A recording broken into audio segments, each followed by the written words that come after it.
Oh, we are in a very beautiful country, as everybody know. We sail over nature, everybody know. But before we have a lot of problem with the mass tourism because we need a lot more and more people to earn more and more money. But in fact, it's contrast to the beautiful life, beautiful nature, beautiful sea of Thailand. So after many years of headache about so many people, we plan something to do something better. Now, National Policy, I mean the committee of them and also Tourism Committee of Thailand, we put the agenda about sustainable development in tourism, something like we have a carrying capacity for each area, that how many people should be there in that area. We have a booking technique that now we already use it in the national park right now. If you go to Thailand, you would like to enter the national park, you have to book the queue before you arrive the national park. That is the system that we would like to put in function for many years. But now after COVID, we have a chance. And what we plan is we might not have as so many as the tourism, the visitor as before. What we plan that we will try to upgrade our tourism industry to next level, the level that we understand the nature and try to protect our sea, our jungle more than before. And we would like to do something that you can see by your own eye. We don't want it like in workshop or in meeting or in paper anymore. It's too many paper. So we put forward in Maya Bay, in Got Yung, in Got Tai Chai, and in Similan for the carrying capacity. We don't have overnight stay on Similan anymore. Something in the action that come out 3 or 4 years before, you can see a lot of things that going on and a lot of real world things that you can see it, you can touch it. It's not in the paper, it's not in the brainstorm, it's not in the air, whatever. What we would like to do now is act now. That sounds great. It's time to get practical. Hey, but it is, you know, the COVID's been very challenging. COVID has created lots of economic issues. So how is it possible to keep sustainability at the forefront of tourism when people are struggling, when the economy is down? You know, what would you advise? My advice is for the economy. After people are the CEO in many places, they advise them better than me. But for the nature, for our sea, for our jungle, I can say that we are very lucky because COVID gives us some opportunity that we never have before. Something like before, I calculate the carrying capacity for this bay. I say that 400, but there are already 4,000 people over there. So I say 400. They ask me, what about another 3,600? Where you can drop them out. who will come? Who first come first serve? Online booking or whatever. It's a lot of agency, a lot of things that make me crazy. And we plan to do it like in Maya Bay, time step by step. But we plan that if like in our plan, maybe 5 to 10 years, we will finish our carrying capacity in every highlight tourism spot. But when the COVID comes, there is no more tourists. 4,000 is go down to 0. So now I can plan again. And national park, you can see in the national park, every national park now they have a carrying capacity. We planned it before. We have a long time and we try to work out.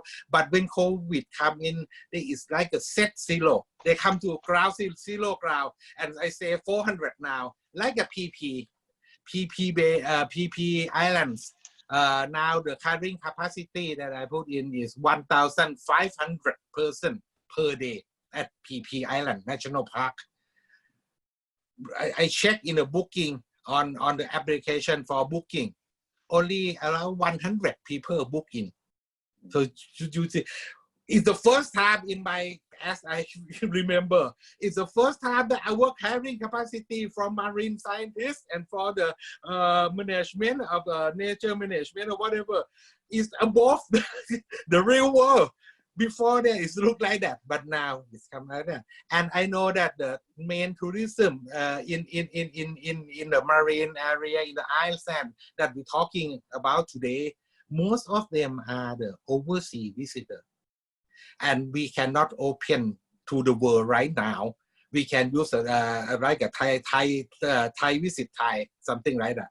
But Thai visit Thai will not go to PP a lot, go to some island a lot. So it's gradually, maybe the end of this year, we can open to overseas visitor travel bubble for from some place. But it will take another 1 year or 1.5 years before the number of visitors will come back.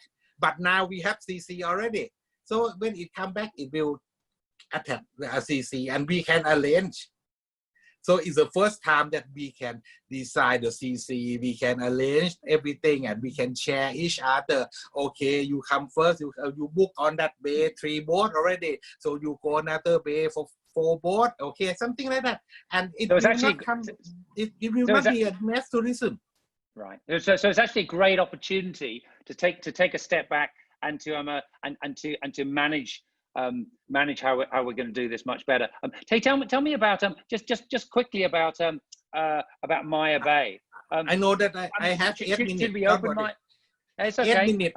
I remember the special dispensations for you, Dr. Thon. Tell us quickly about Maya Bay. This is the first thing. This is not Maya. It's the first before the story begin here. This here is Koh Yung, not far from Maya Bay, but right. It's the first time that we start to stop the tourism because they are very bad in that area. And you can see that after 3 years, after 4 years of stopping the tourism, absolutely no visitor at this island. And you can see the picture of the coral. The one is above. The above one is 16 months after cross the island. The below one is the 4 years after cross the island. You can see a lot of coral growing back in especially the shallow water, and we can calculate more than 3,000 square meters of the new coming coral. Next slide is next one. Okay, this is Maya Bay before we close it. You can see that there are a lot of boats, so many boats, and they're parking, they're anchoring, they come in the beach, and they make the sand grow around there, drop on coral. You can see that most of them is dead coral. That too much in Maya Bay. I can count sometimes almost 100 speedboat park in Maya Bay. It look like a floating market and something like that. I don't think that no visitor would like something like that. Come across the world to Thailand, go to Maya Bay, the world, one of the most famous bay in the world, and jump on and see another something like that on the beach. The beach that Leonardo DiCaprio used to stand alone, but when they come and see something like that. And that's why, next one please, that's why we have to cross it. We have to temporarily cross it. And this is the same spot. You can see that what is the main meaning of beautiful, pure nature is something like that. But we know that we have to allow some visitor to revisit Maya Bay. So we have to do a lot of things like a booking, online booking that we are working on. We will not allow people. This is a photo after Maya Bay. You after cross the Maya Bay, you will see no speedboat, and it's come back to be one of the most beautiful bay in the world. And we will do all the boardwalk. We don't allow people to walk in the jungle, in the beach forest. We will not allow people to snorkeling in the area because there are a lot of sharks. If you would like to meet and greet the shark, you can stay on your boardwalk. We have 60 sharks. And at the last time that we count, we have 108 sharks.